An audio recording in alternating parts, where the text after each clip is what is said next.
the two main protocols of the transport layer are the TCP protocol and the UDP protocol. The UDP protocol, which stands for User Datagram Protocol, is defined by the RFC 768. The information units, or the data which is transmitted in the transport layer, are referred to as segments. The characteristic of UDP is that these segments are actually best effort. This means that there is no flow control or congestion control which is applied in order to ensure that data is transmitted correctly. In fact, UDP is also connectionless. This means that there is no handshaking between UDP sender and receiver, and this will be cleared later on what it means. Each UDP is in fact handled independently from any other segment, so there is no need to care if the segments or the information bits are transmitted and received in the correct order. When do we use UDP? UDP is the transport protocol which is used most frequently in live streaming applications, so when we're maybe streaming or watching a concert, a football match, or so on. There are also other applications such as DNS, DHCP, and RIP, which are using UDP. For example, DHCP allows to dynamically allocate IP addresses to hosts.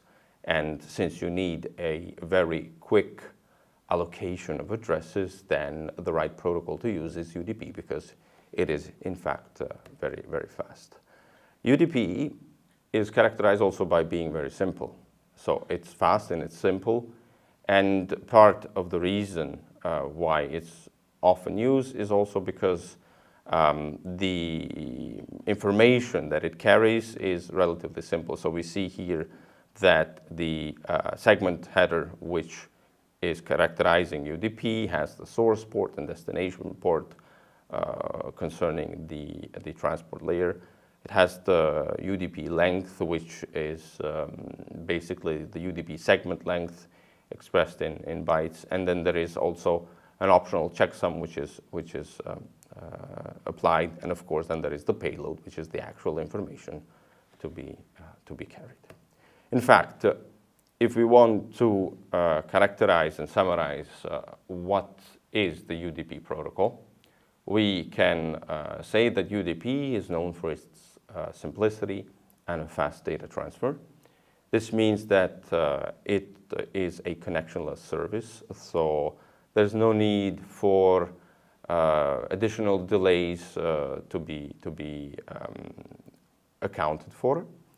It has a smaller header size, as it was seen in the previous slide. An optional error checksum. This means that you are more likely to prefer sending data quickly rather than ensuring that all the data has been received. There is no congestion control.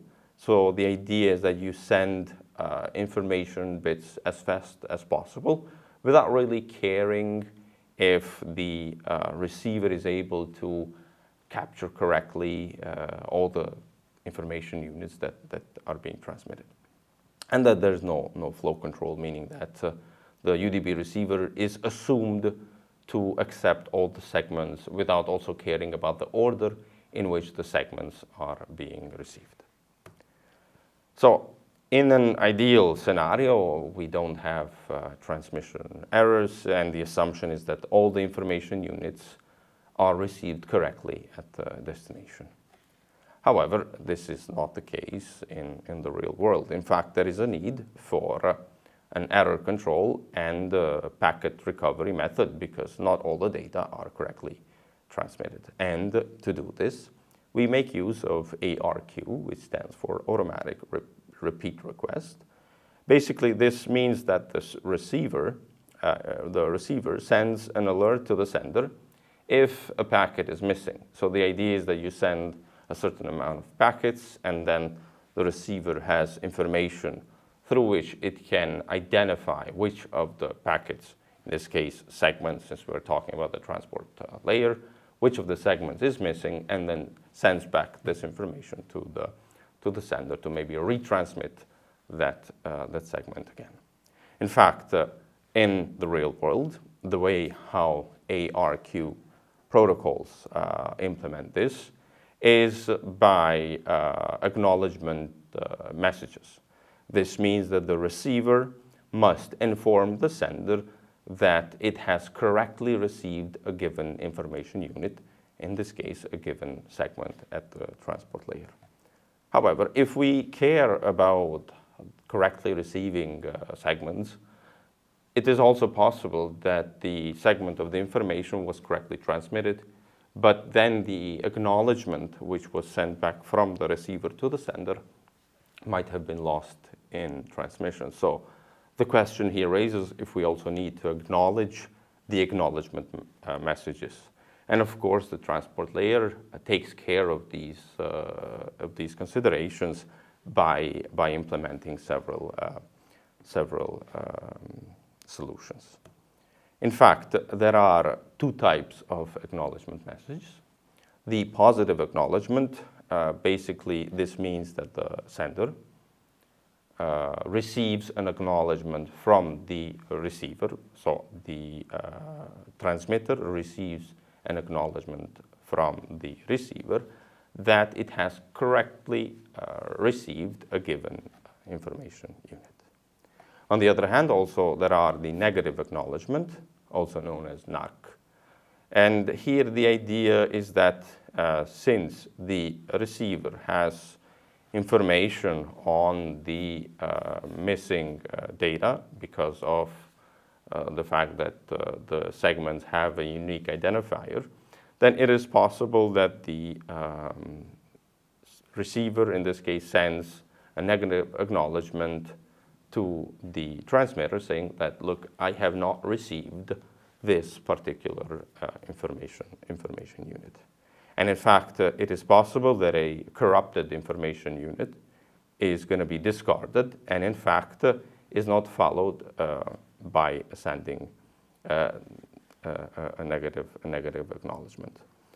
And in fact, only upon the reception of an out-of-sequence information unit, only then, the receiver in this case will send a negative acknowledgement. Again, this starts always on the assumption that the information units have a unique identifier for the segments that are being transmitted. In fact, there are several mechanisms that are needed to be put in place. An important mechanism that needs to be put in place is also a timeout mechanism, which basically ensures that when we have a transmission from a point A to a point B, that there is also an information received from B to A within a given time frame. So if we impose a timeout mechanism, then once that timeout basically expires, thanks to the fact that there is a communication channel also from B to A, then it is possible to transmit the acknowledgement or the NACs or the negative acknowledgement messages. In fact, for what concerns error recovery, they can be activated at all the layers of the TCP/IP protocol. For what concerns the transport layer, since it's an end-to-end recovery, the information units can be lost due to several reasons, mostly due to errors in the transmission, but it's also possible that they are discarded due to having a buffer overflow. To summarize on what are the features of these ARQ protocols, they enable to have a check on whether the data has been correctly received, and they do this through using an error detection code. They need a return channel, as emphasized before. You need, for a communication between an entity A and an entity B, you need a return channel from B to A to acknowledge that the messages have been received. They require a retransmission buffer. This means that if a certain segment has not been received by the receiver, if there is an information sent back to the transmitter that, look, I have not received this particular information unit, then through the retransmission buffer, it's possible to resend again the same segment. And overall, while these mechanisms are very useful, it's also possible that traffic grows with the error rate, meaning that the more errors you have, the more retransmissions you need to make, but the overall throughput, the overall useful information that you have is less. There are, in general, two main families of the ARQ protocols. These two main protocols are the stop and wait protocols. And the other family is the continuous ARQ. And here we have two types of protocols that are implemented, the go back N protocol and the selective repeat protocol.